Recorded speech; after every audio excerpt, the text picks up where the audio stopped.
this, babe. Just tell me what you really want me to do. How I'll get to you. Whoa. I'll get to you 1,000 times plus 2. Whoa. If there's sugar you want and sugar you need, tell me that sugar follow your lead. Not even the chocolate chip. As sweet as the candy stick. Sugar you want and sugar you need.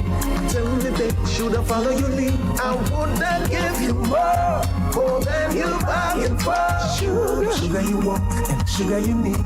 Tell me that sugar follow your lead. Not even the chocolate chip. As sweet as the candy stick. Sugar you want and sugar you need. Tell me that sugar follow your lead. I wanna give you more than you buying for. Where's sugar? Oh, granulated sugar.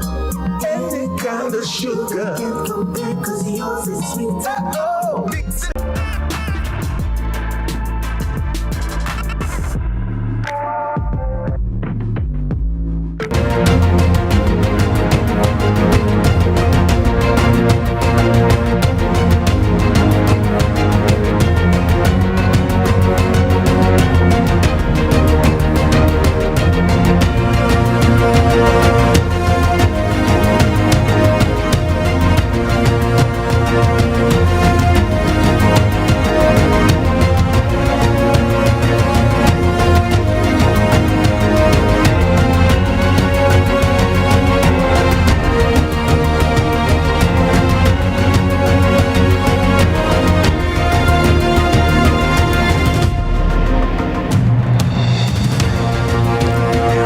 Tonight, Jamaica marks 50 years of industrial relations.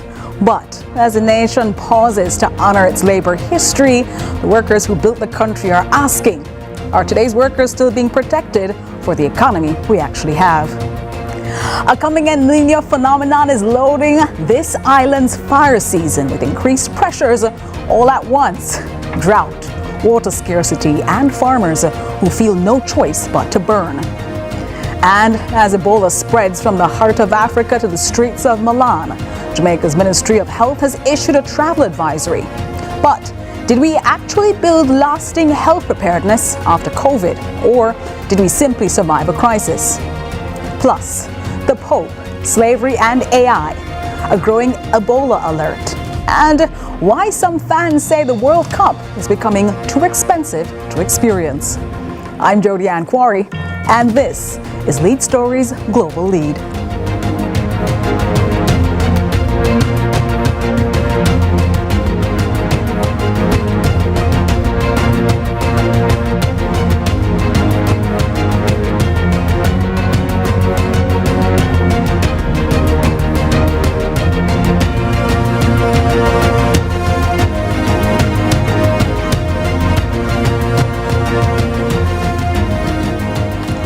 Labor Day has come and gone. This year's theme was One People, One Purpose. In all things, Jamaica wins. And the government announced that this year's national projects would focus on restoring facilities impacted by Hurricane Melissa, including work at the Lewistown Early Childhood Institution in St. Elizabeth and rehabilitation works at Sabina Park. But this year's observance has been different. Today, the government formally renamed two major state buildings. The main Ministry of Labour and Social Security building now bearing the name of former Prime Minister Portia Simpson Miller, while the National Insurance building now honours Labour pioneer Lyndon Newland. It comes as Jamaica also marks the 50th anniversary of the Labour Relations Code, enacted in 1976. The code, alongside the Labour Relations and Industrial Disputes Act, remains the backbone of Jamaica's industrial relations framework. But is a framework built in 1976 still fit for a labour market that now includes gig workers, contract labour, and post-hurricane economic disruption? Joining me now is the Minister of Labour and Social Security, Colonel Charles Jr. Minister, welcome to Lead Stories Global Lead. Hi, good evening. I hope you're hearing me. Hearing you loud and clear, Minister. Thank you. And I know you had to step outside of a meeting in order to speak to us today. So thank you so very much for joining us as we mark Labor Day here on Lead Story. Yeah, well, it's an important discussion. So I want to thank you firstly for always giving us a platform to have these national conversations. An important one because Labor Day is something that we saw on Saturday, May 23, observed yesterday, May 25. But it's become associated with painting, cleaning up and community projects. But my introduction was all about labor, the people, the workers. What do you think Jamaicans should understand about what Labor Day actually represents? I think Jamaicans, we need to connect the two. All of it goes down to service, to resilience, to sustainability. And whether you are volunteering your service to beautify your community, or whether you are acknowledging the work of Aggie Bernard in 1938 labor riots in Frome, or whether you are celebrating the life and work of Lyndon Newland, who is our former Minister of Labour, who founded and started the National Insurance Scheme, or whether you're acknowledging former Prime Minister Portia Simpson Miller, as we did today in renaming the North Street building in her honor.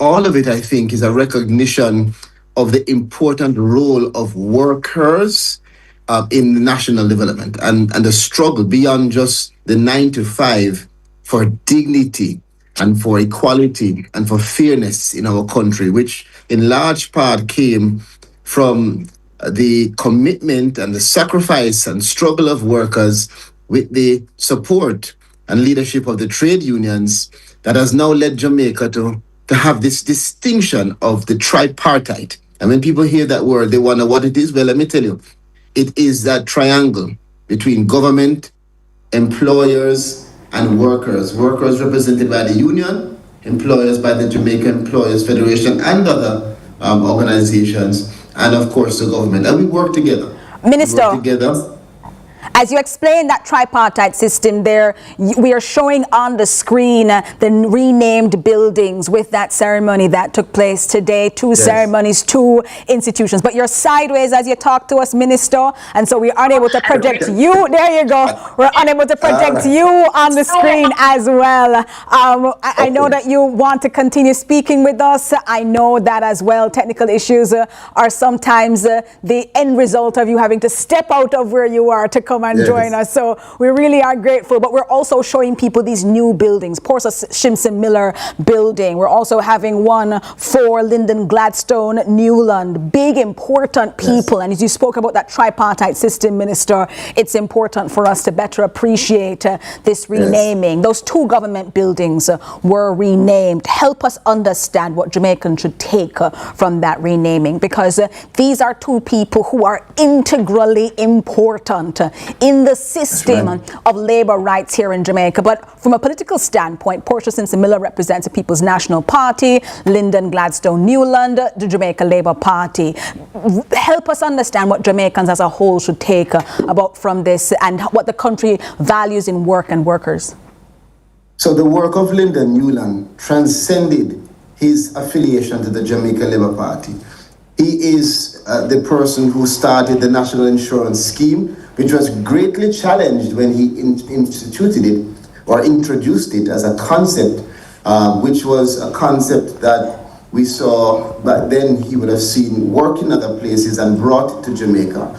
And now we are the beneficiaries. Our several pensioners are beneficiaries of the NIS, and several other persons who have contributed are beneficiaries. And a lot has come from the NIS. The NIS, through the NIF funds, has assisted the NHF, the NHT, and many other organizations that are instrumental to supporting Jamaicans, particularly the most vulnerable. So Lyndon Newland's name is now permanently etched in the infrastructure and in the landscape of social protection. Portia Simpson Miller, listen, it doesn't matter who you supported, whether it was JLP, PNP, NOP.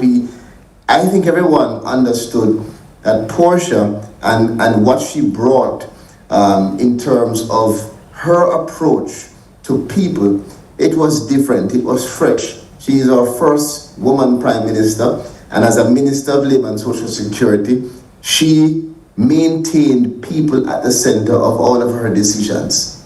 And so for her to have the honor of our main building, the North Street building, being named in her honor, is not just a recognition of what she has done in the past, but it is, I would say, a commitment from all of us who occupy that building to continue to keep people at the center of everything we do in terms of the labor force and in terms of strengthening the social protection for the people in the country, particularly our seniors, our persons with disabilities, our vulnerable families, and that's what Portia was about, right? So these two are, there are many other persons, but these two are fitting, suitable leaders to have this kind of recognition in this time.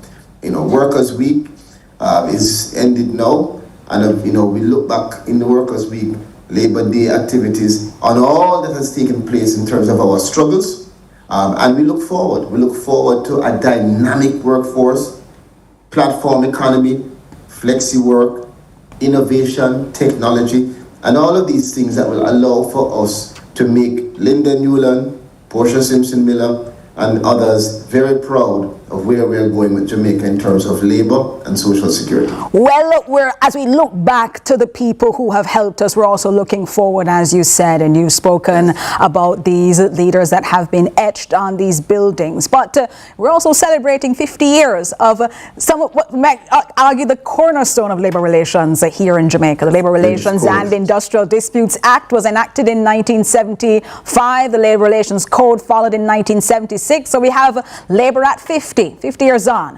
What has fundamentally changed in the power relationship between Jamaican workers and their employers? Because you spoke about platform workers and gig workers, and some argue that piece of legislation in 1976, 75 and 76 doesn't cover these people today.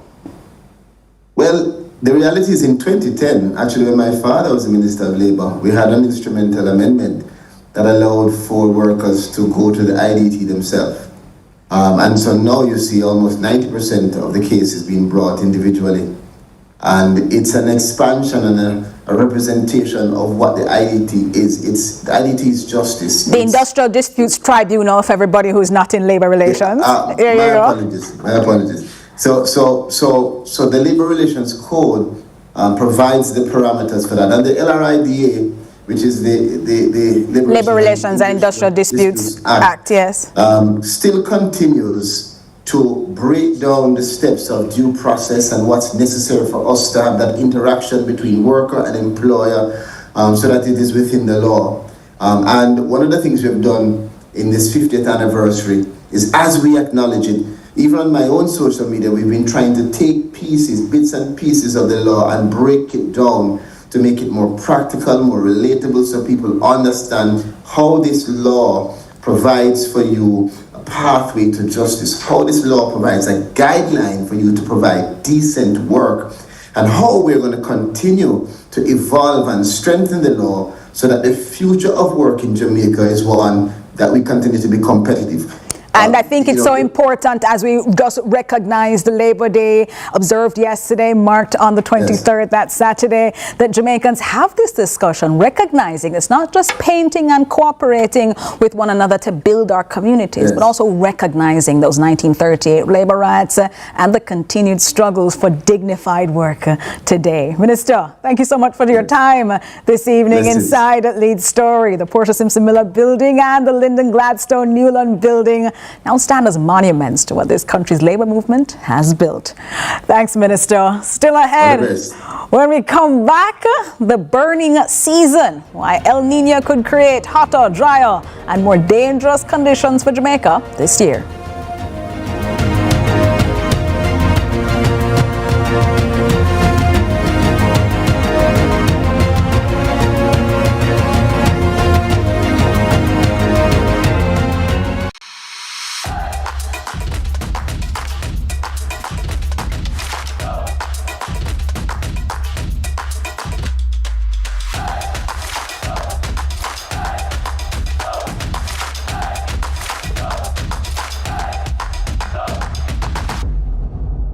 Every day we use our feet to walk, run, and take us places. But your feet can do something even more amazing. Join Guardian Group's Shine 5K Night Run Walk and make a stride to support KPH, the Falmouth Hospital, and Project STAR. Saturday, May 23 in Kingston and Saturday, May 30 in Montego Bay. Register at run2shineja.com or runningeventsja.com and see you at Guardian Group's Shine 5K Night Run Walk.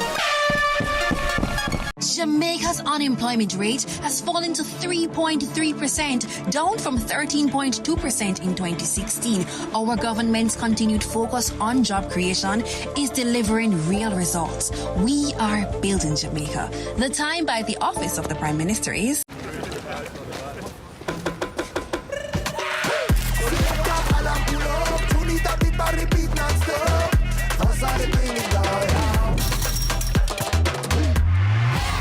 Lucozade, bring the energy. Unbeatable taste, new look.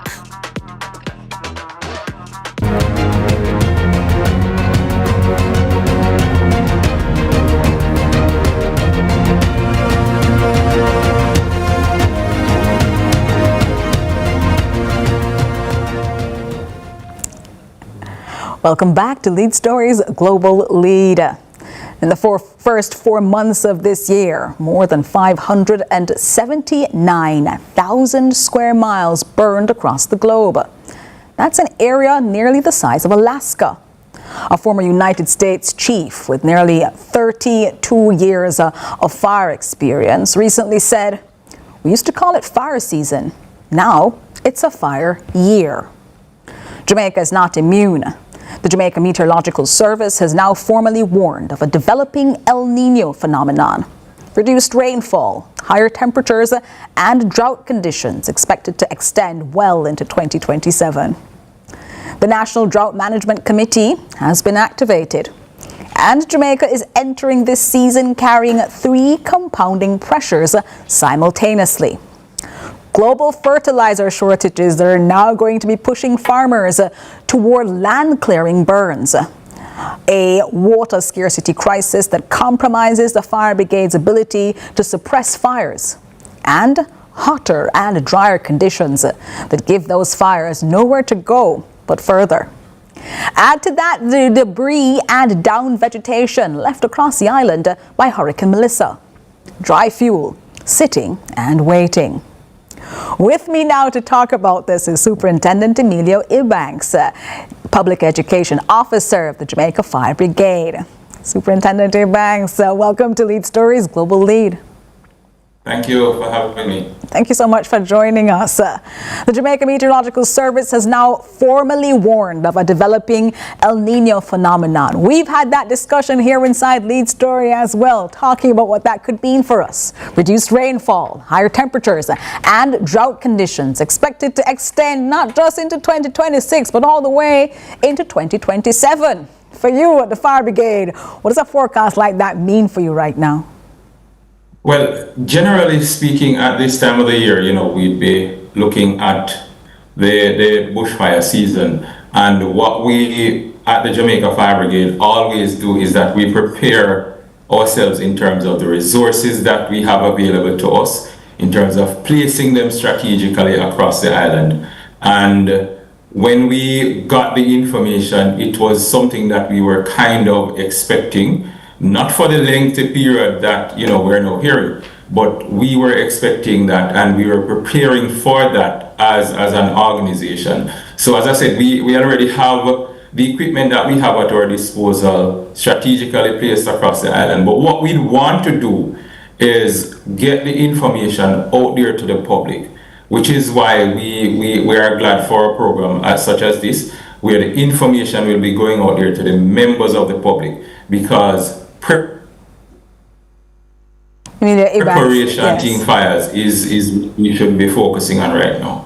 I think that is going to be so important for many people, hearing from you what to do and how to manage. But before we go into some of the details of what you're asking people to do, we did make mention of that fire chief with 32 years of experience saying, we used to have what you'd call a fire season. Now we have a fire year. That is that break period where you'd be able to say, okay, less likely to have fires is now no longer the case. Is that something that we're seeing here in Jamaica as well? Well, to a lesser extent, but yes, we are seeing that. But when you are in an organization such as ours, you always have to be prepared for the worst at all times. So as an organization, we would have looked at the numbers over the years, and we use that to develop our long-term strategies in terms of how we'll be approaching fires, and from a fire prevention perspective, the information that we'll be getting out there to the farmers. And we have been working with a number of farmers groups, a number of community groups, and we have been the message of fire prevention out there, because ultimately, as we always say in Jamaica, ounce of prevention is better than any amount of cure, really. So the prevention strategy is what we have been pushing out there, because if we can assist in preventing these fires, for the most part, the kind of damage that we suffer, we will not be suffering from it. When you say preventing those fires, are we then understanding that many of the fires that we see here in Jamaica are expected to be intentional fires as opposed to spontaneous ones? We don't necessarily want to call them intentional, but a lot of the fires, the majority of fires that we're seeing in Jamaica, is as a result of human error.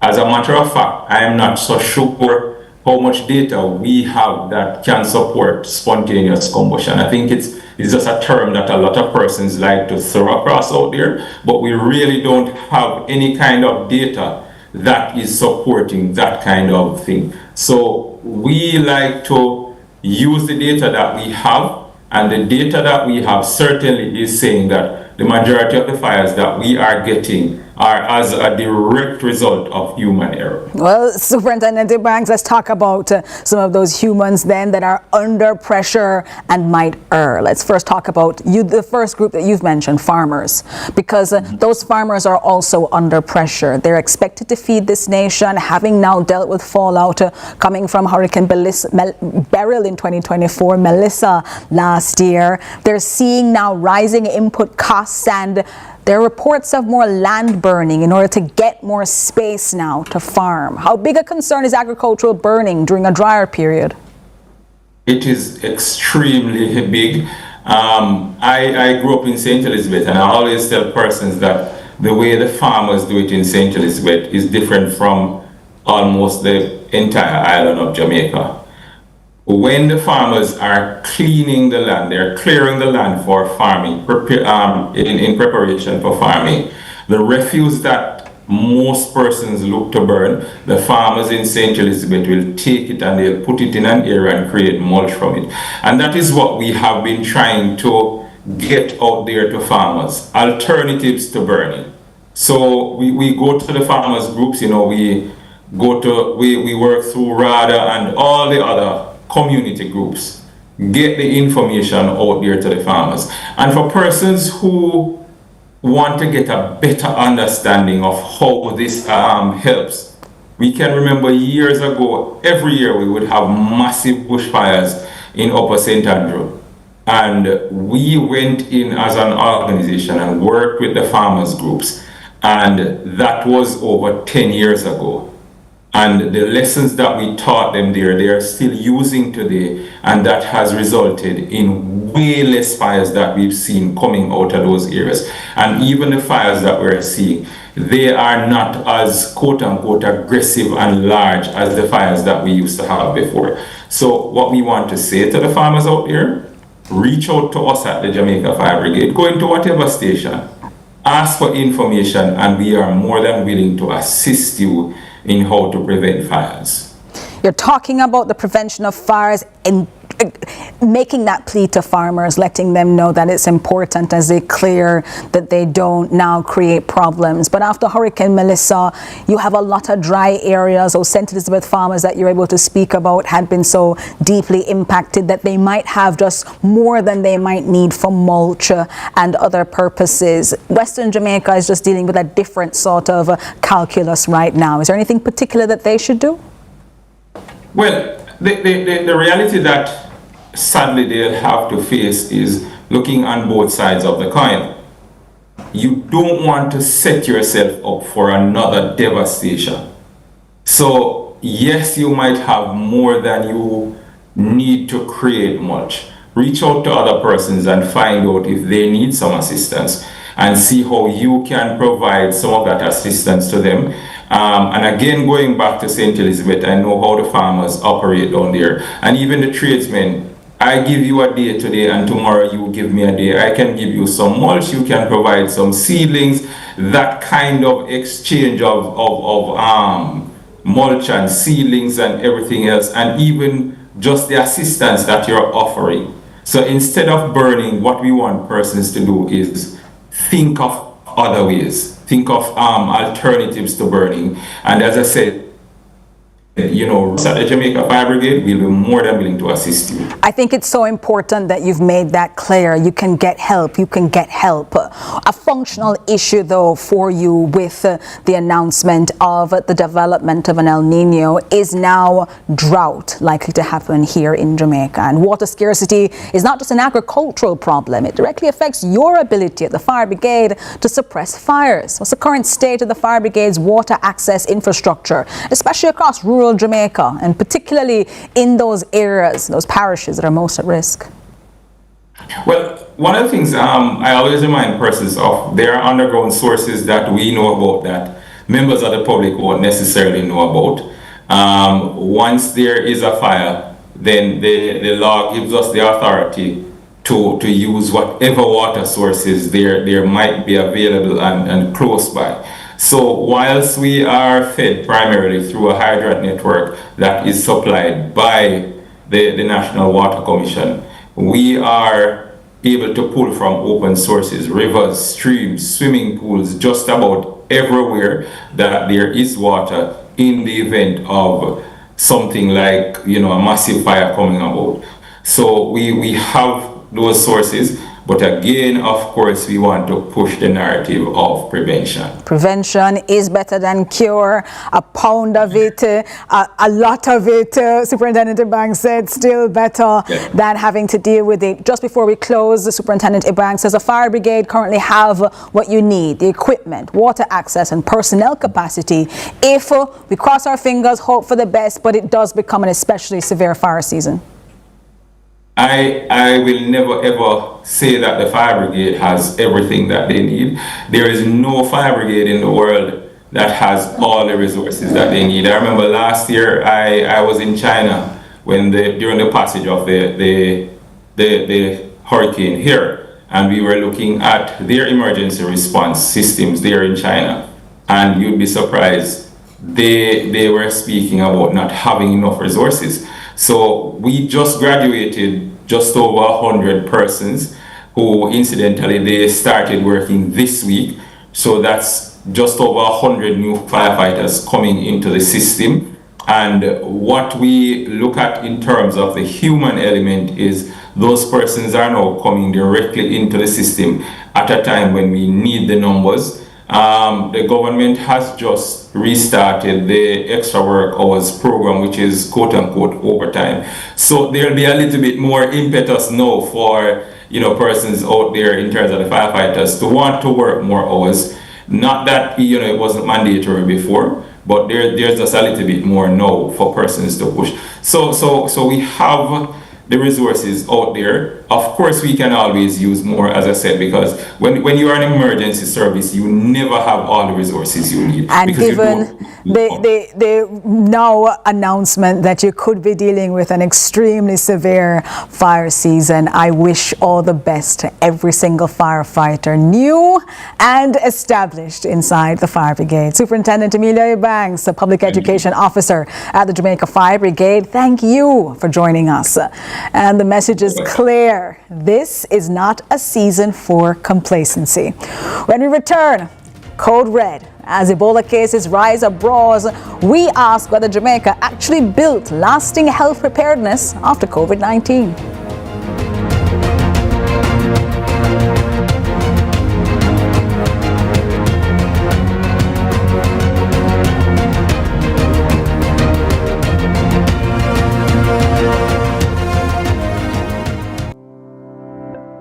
Every day starts with care. Care that's always close. Supermed Family of Pharmacies is where you go for everything you need. From your morning routine to life's biggest moments. Supermed Family of Pharmacies is always by your side. Whether it's prescriptions or household essentials, trust the care that's close to home. Super happy, super healthy, Supermed. Jamaica, make we do the right thing. Make we live good today for a better tomorrow. Talk it out, don't fight it out. The time by the Ministry of National Security is 6:30.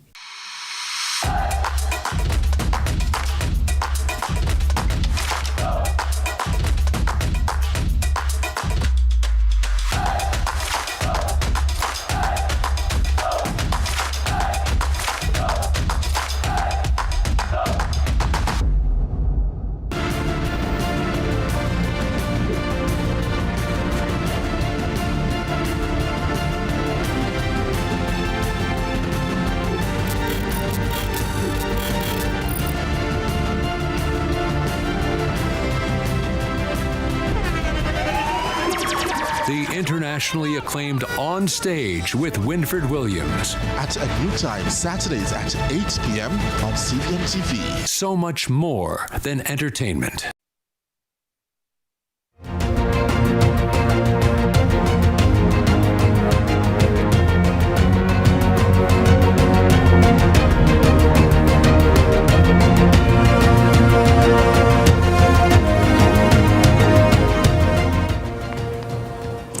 Jamaica's health system has been under pressure for years. Staff shortages, overcrowded facilities, infrastructure challenges, and the aftermath of COVID-19. And now, new global health concerns, including growing attention to Ebola outbreaks in parts of Africa. But tonight, this is not really an Ebola story, it's a health system story. Because the bigger question is this: if a new global health threat emerged tomorrow, is Jamaica better prepared than it was 5 years ago? The question comes as opposition spokesman on health, Dr. Alfred Dawes, used his sectoral presentation to raise concerns about health system readiness, infrastructure, human resources, and the country's long-term capacity to respond to pressure. Dr. Dawes joins me now inside studios. Good evening, Dr. Dawes, and welcome to Lead Story. Good evening, and good evening to all the viewers. Let's start with your sectoral presentation made in Parliament, where you spoke about a health system under strain. One that you said is in need of help, but you also looked big picture at all sorts of things that were not necessarily in the way that we normally consider health. If you're looking at Jamaica, what's the biggest single structural problem you think that Jamaica needs to confront right now? It comes down to how we look after the most vulnerable, and it's manifested in the socio-economic determinants of health. Persons who fall in the gap between path and being able to take care of themselves, whether it's nutrition. There are persons who are medically poor because they have gotten a diagnosis and their pensions can't manage to cover the costs, primarily because healthcare is really not free in Jamaica. You have to buy the apparatus you need for surgery. You have to purchase medications outside of what is provided by the hospital. And in many instances, you have to pay for the CAT scans and special blood tests. So we have a large number of patients who are being failed by the system, and that is the greatest concern that I have, because they form the mass of the country, the masses, so to speak. You spoke about PATH, the Program of Advancement Through Health and Education. That's one of the social safety net programs that we have here in Jamaica. We just spoke with the Minister of Labour and Social Security about Labour Day, the marking of the importance of workers, the importance of looking at who we have. That's also something that you spoke about as well, the workers who are in this system, who see those people, those elderly people who might not be able to make a decision between rent and medication. You spoke about the challenges that we have keeping doctors, nurses and specialists here on the island. How much of this problem is a human resources problem as well? Because it's not just them being left out of the system with being able to afford it and access it, it's also the people who they need now to make those health outcomes work might not be there as well. And this is a challenge that is faced by many developing countries, even in Africa. Although we're looking at recruiting from Ghana, there are some articles coming out now speaking about the exploitation of Africa, whereby persons are being offered the best trained, the doctors and nurses, they're being offered the lucrative jobs in the first world countries that the developing nations, they just can't seem to compete with. We are in that trap as well. When you have a nurse leaving Jamaica, it's not 4 years of training and the bond that is bought out that we are losing. We're losing someone who the education system has invested in from early childhood education right up to those 4 years of nursing, and in many instances the specialization that they do after nursing school. So when you continue to invest in your younger Jamaicans and they leave, we can't just say, all right, they're going to send remittances, because that is not enough. The opportunity cost of them leaving, it's not other professionals where, the remittances may theoretically pay for what is lost in terms of salaries. You're talking about them leaving a role that we can't fill in time. Case in point, we had the Cubans who left recently. We were never in the 50 years of the program be able to train and build the capacity to the point where we never needed the Cubans. So when you take out trained professionals out of a system, the system is going to suffer. Jamaicans are going to die, and we're not going to know exactly why they died, but it would have been because we can't provide timely care and something went on further down. Blood pressure not treated, you end up in a stroke. Diabetes not treated properly, you end up with someone on dialysis. They're not taking care of the catheter, you get sepsis and you die. And it's hard to pinpoint exactly at what point the system would have failed them. That's a complicated and heavy thing for Jamaicans to take a look at as they discuss issues like this. But in your sectoral presentation as well, you said when people hear health crisis, they often think about hospitals, and you've spoken to us about the gaps in the hospitals. But you also raised issues of prevention, primary care and system design. Are we operating too much in reaction mode after the thing happens? When we see that something has happened, then we talk about it instead of that more preventative mindset? And that is where the conversation needs to go right now. We speak a lot about hospitals not built, hospitals not finished. We speak about overcrowding quite a bit. And it's a tit for tat and cat and mouse game between government and opposition, where we speak about the ills within the hospitals primarily. But we have not. Ills within the hospitals, though, that the ordinary people of Jamaica cannot get involved. No, but they cannot get involved in, and the government and the opposition, as they trade places, have been the ones in charge of the country's coffers for over 60 years. Right. And everybody is going to blame the other party. I mean, I just got into politics, so I can hardly accept any blame.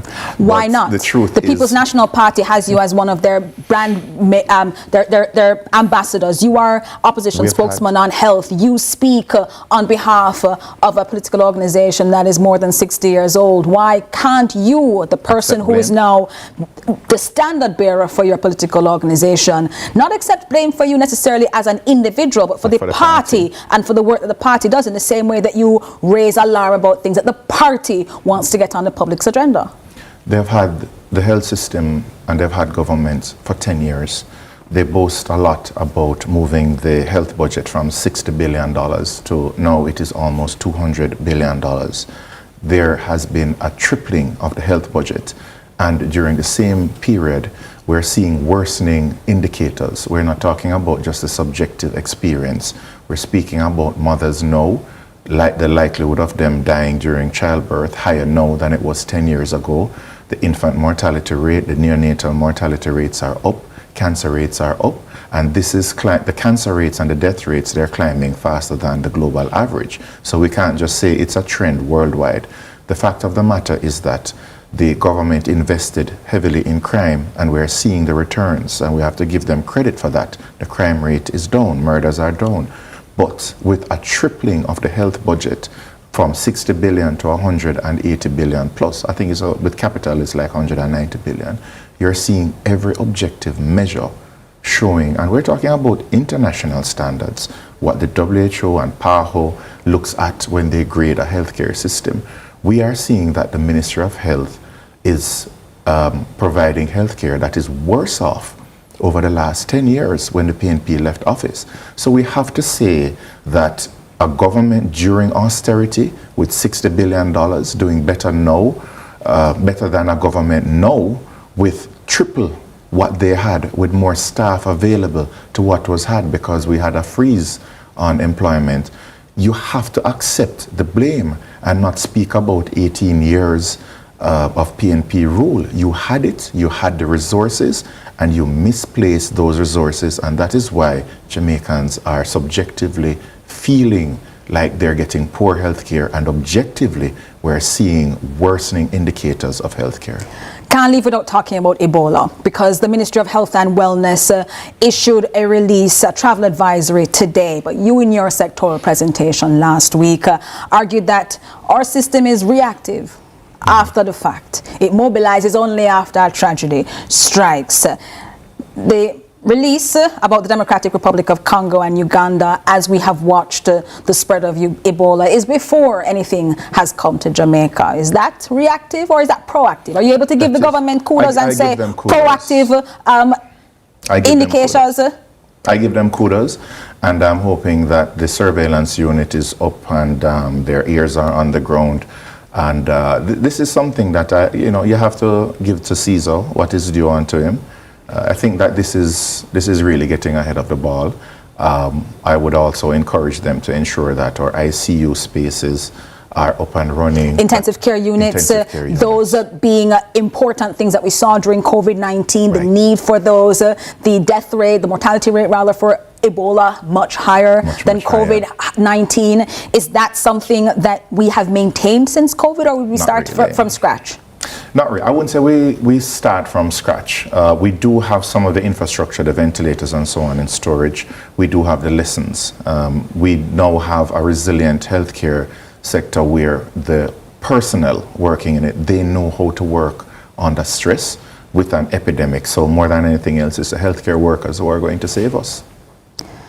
Just before we go, you spoke about a two-tiered health system here in Jamaica. Those who can pay, those who can't.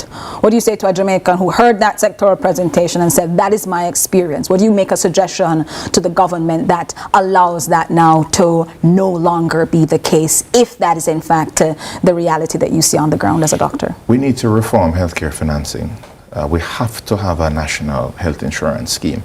I think there was a committee appointed with the, I forget the name of the a national health insurance scheme as opposed to an expansion of the National Health Fund, for example? And it could start there, because the National Health Fund was initially conceptualized as the first step in getting to a national health insurance scheme. We covered that some basic drugs, you had JADEP and so on. The next step we ought to go to is to cover screening, and we have seen that where cervical cancer screening and PSA screening are offered. We need to go further now and offer screening for colonoscopies, for colon cancer, as well as fit tests. We also need to have not just the coverage for mammograms, since breast cancer is the second leading cause of cancer in women, but we need to improve the access to mammograms. I think we only have 2 working mammograms in the public system in the entire island. and even in the private sector, there are some parishes without a working mammogram. And in this day and age, it really is a tragedy. Every time a woman dies from cervical cancer, it's the system that has failed her, because we do have excellent results when we have pap smears and you can treat these early cancers, precancerous and that's lesions. that prevention, it's and that pre-check that now is something that you're emphasizing and sounding the alarm about as well. Well, Dr. Alfred Dawes, opposition spokesman on health, thanks for joining us inside Lead Story Studios today. The advisory has been issued by the ministry. Surveillance has been described as enhanced. Ebola, though, is something that the World Health Organization has said is moving faster than they anticipated. But what we're watching here in Jamaica is to see whether the infrastructure behind the words that we're keeping everything on lock is equal to the threat in front of them. Coming up, Global Current, the 3 stories Jamaicans should watch. The Pope has apologized for slavery and confronted the age of artificial intelligence in the same breath. That's what we're going to be discussing and more inside Global Current.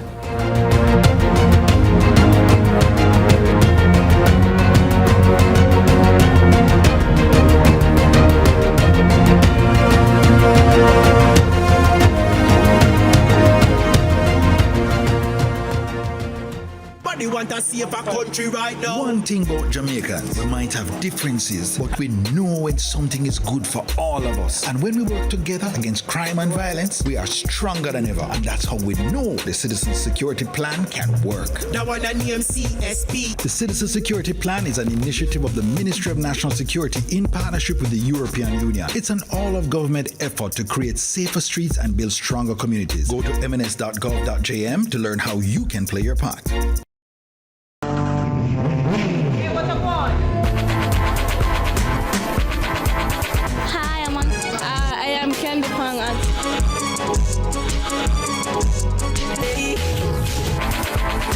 Watagwan. Watagwan. Datagwan pa. Watagwan. Watagwan.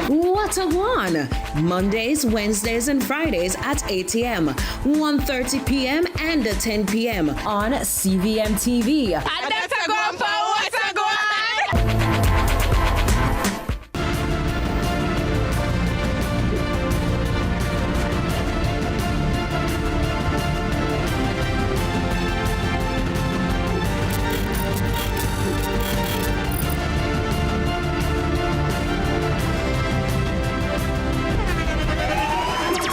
The internationally acclaimed On Stage with Winfred Williams. At a new time, Saturdays at 8 p.m. on CVM TV. So much more than entertainment.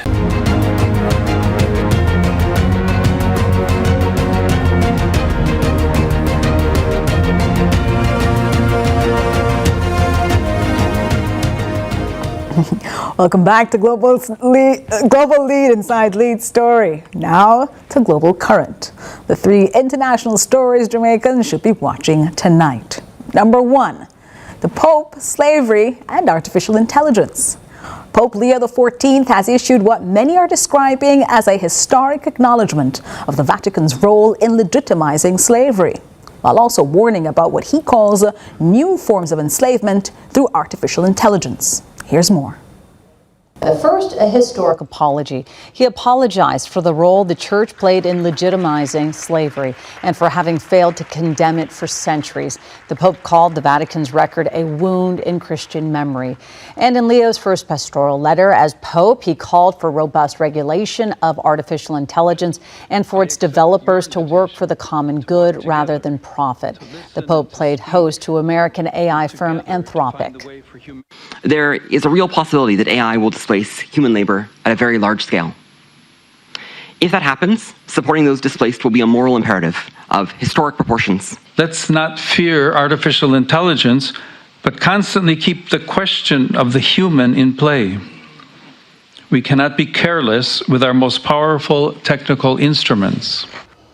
The Pope appealed to AI developers and political leaders, regulating them to slow down and reflect on what they're doing. The significance here is not just religious. It's also legal, political, and historical.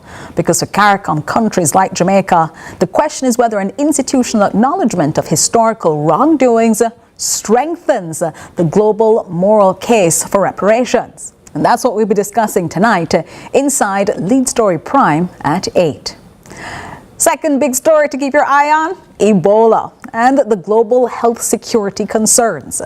Because international health authorities continue to monitor the Ebola situation as cases increase in parts of Africa. Let's take a listen. As the WHO chief prepares to visit ground zero of the Ebola outbreak, Dr. Tedros issued a stark warning. At the moment, he said, the epidemic is outpacing us. With suspected cases now topping 900, he's traveling to the Democratic Republic of Congo today. And speaking to WHO doctors on the ground, it's clear they're playing catch-up. We don't yet know the full extent of the outbreak. And now it is very difficult. We're running behind the outbreak. We're not yet, trying to control it. Red Cross workers now going door to door, sharing information about how the disease is spread. Volunteers in hazmat suits supervising burials. But attacks on healthcare facilities, ongoing conflict, and mistrust in the community all obstructing the response. As fears grow about the spread, now at least 7 suspected cases in neighboring Uganda. While in Germany, American Dr. Peter Stafford still undergoing treatment, improving daily, his kids getting a glimpse through the window this weekend. The family still asymptomatic. And back in the States, airport screening of incoming travelers from Central Africa now expanding. While officials are still tracing those affected by another disease, hantavirus, a small outbreak on the cruise ship Hondias earlier this month. In the U.S., Americans who were on board still in quarantine, but now a Spanish citizen who was a close contact of a person connected to the outbreak testing positive this morning in isolation in Madrid. Watching global health concerns is our responsibility, and for small island states like Jamaica, one that wants to welcome tourists from all over the world, global health threats are never just foreign stories. They test border systems, tourism independence, and public health readiness. We heard from the Ministry of Health and Wellness today that we're already putting things in place to keep our country safe. Next, the World Cup. We're counting down, and the countdown to the 2026 World Cup continues. We're only days away. But some fans are now raising concerns about costs, accessibility, and whether the world's biggest sporting event is becoming too expensive for ordinary supporters. This year's World Cup will be the biggest ever. 104 matches across the US, Canada, and Mexico. It's expected to generate nearly $11 billion and sky-high costs to attend. But I think it's just way overpriced. On FIFA's official resale marketplace, staggering prices. The sport's governing body pocketing a 15% fee from both the seller and the buyer. If some people put on a resale market some tickets for the final at $2 million, number one, it doesn't mean that the tickets cost $2 million. FIFA President Gianni Infantino defended the pricing on the secondary market and joked if someone does pay $2 million, I will personally bring him a hot dog and a Coke. President Trump, when asked, said even he wouldn't pay $1,000 to watch the U.S. play Paraguay in the opener. California's Attorney General Rob Bonta also not buying in. He sent a letter to FIFA Wednesday seeking answers about potentially misleading ticketing practices after reports that FIFA, quote, sold tickets based on seating categories displayed on stadium maps and later altered those seating categorizations before assigning precise seat locations. But the sticker shock doesn't stop at the tickets.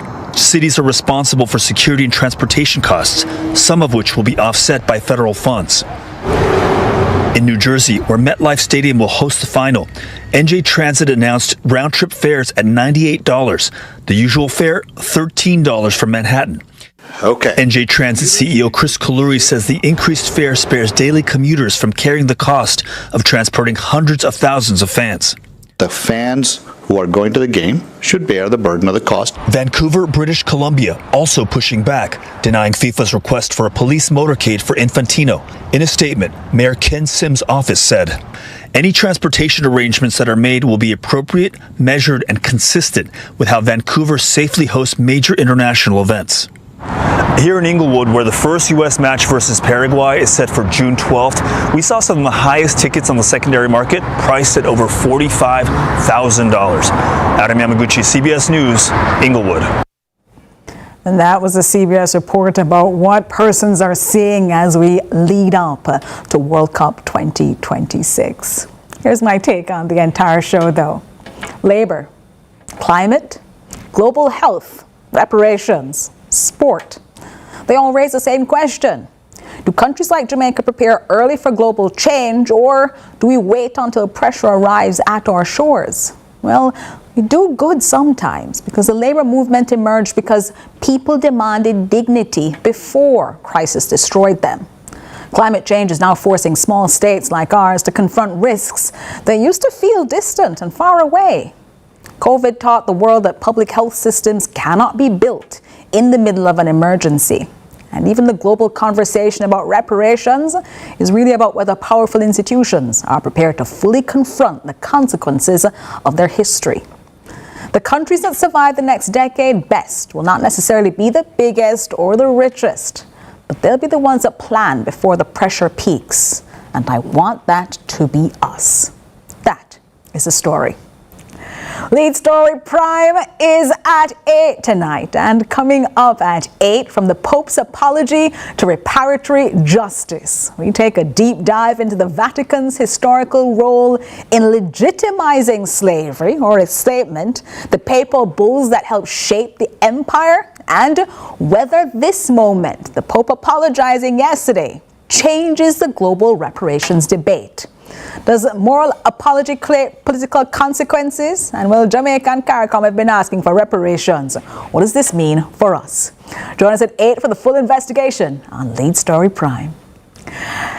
That's it. I'm Jody Quarry, and on behalf of the entire CVM production team, thank you for watching Lead Story's Global Lead. Have a fantastic evening, and I hope you stay safe. Up next, CVM News.